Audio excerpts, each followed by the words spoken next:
Taika, what was your reaction when you The found out? first thing I did was Googled Star Wars. And I was intrigued. I had to find out what this was. Was it a political thing? Was it a real thing? That's my first thought. Was there's a war out there that we don't know about. And someone is trying to blow the lid off this thing that's been hidden for years. And you know, I was very keen to bring this to the public eye. Found out that it was all made up in the 70s.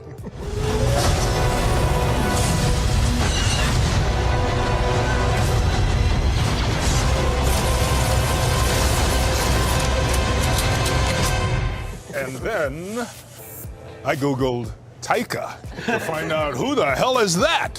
What a name, you know? And I wanted to find out if he made the name up, because, you know, actors do that all the time. Yeah. And All names are made up, apparently. Well, eventually, yeah, from someone, yes. I'll be Maxine today. What is a Taika? Watiti. It's a type of wool. It's a fabric. Very fine, yet very gentle, yet also has a scorching quality about it. Often used to exfoliate. Gina, can you help us out and answer yes. the question? Okay. It was one of those jump up on the couch moments. For me, it came at the right time, and it was just a life changer. The Taika cloth from Venice? Meeting Taika was a life changer. And we have a actually. lot for sale, just over here. What was it like for you? I mean, Star Wars. It's Star Wars.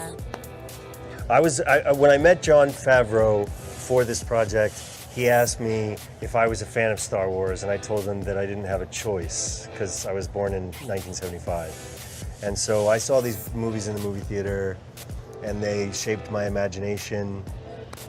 Empire is most indelibly marked in my memory and my childhood imagination.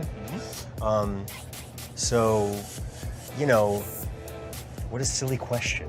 Yeah, well, We all freaked out. yeah, we all jumped for. I jumped for joy. I know for me, these films they formed a part of my childhood, and they gave me the ability to dream, and to feel like they would take me to another place.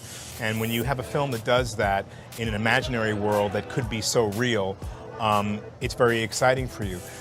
They taught me how to feel like a champion, how to feel like there are always going to be challenges, but that if we are able to come together as a family somehow, and if I could believe in myself, I could overcome anything. So for me, to be a part of this was very exciting when John asked me. I'd worked with him before, and I thought, oh, the challenge of this will be to really honor the history of this franchise, and I think we all do. And I just dig outer space. Yeah, I just want to be in outer space. I've been on the planet way too long. It was time to venture off, you know. And since I couldn't pass the astronaut's test, Star Wars, come on. Yeah, the Mandalorian is a character, I would say, built on these icons of film history that we find in some Akira Kurosawa samurai movies, Sergio Leone, cowboy western, spaghetti western, the lonely guy who won't tell you his name, in this case won't show you his face, and a lot of moral ambiguity, and I would say expressed more so in this series and with all of our characters. You know, I think that the moral universe of Star Wars can be very specific and kind of black and white. There's good and there's evil. And in this one, we start to play with the boundaries of that more. And that is dealt with very interestingly with this character. It's not your typical hero. It's possible he's an antagonist. He was someone who was very high up in the Empire years ago, a very high up officer. He's kind of an imperial remnant of that time after the Empire fell. We have all of these marshals who are given different areas to be the top cop in. But I know my character, Moff Gideon, has other ideas, and he could be a savior.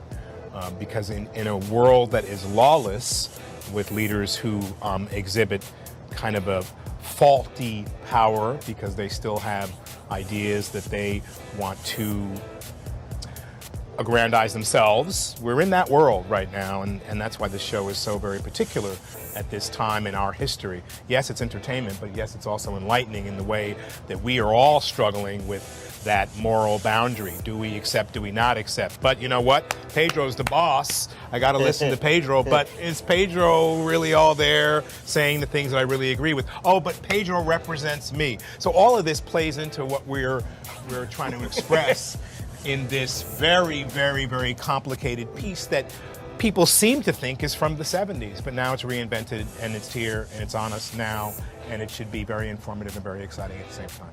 For me, it was seeing the droids. Like a lot of the things in the show done practically, like creatures and droids and stuff, like they would have done it back in the original films. And also, we had a rule that that all the camera work needed to be as close as possible to how they would have done the camera work in those original films, and that's why it feels very solidly in the universe. If you knew the atmosphere, which we can't tell you, but if you knew the atmosphere and all the people and all the characters, just looking around, every time I went into work, I felt this is what Star Wars is, and just looking around, it was insane. Bro, the lava tunnel. That to me was like, What lava tunnel? What lava tunnel? Yeah. I mean, come on, you know, everybody's has a lava tunnel, right? It had to be there, believe me. It's like just something the from another planet. It's out in the Star Wars world. Yeah. Amazing. The moment I put on the helmet, it was a big geek out moment. We were Not all like I had- relieved when you put that on too. I think it just stopped looking at that stupid expression on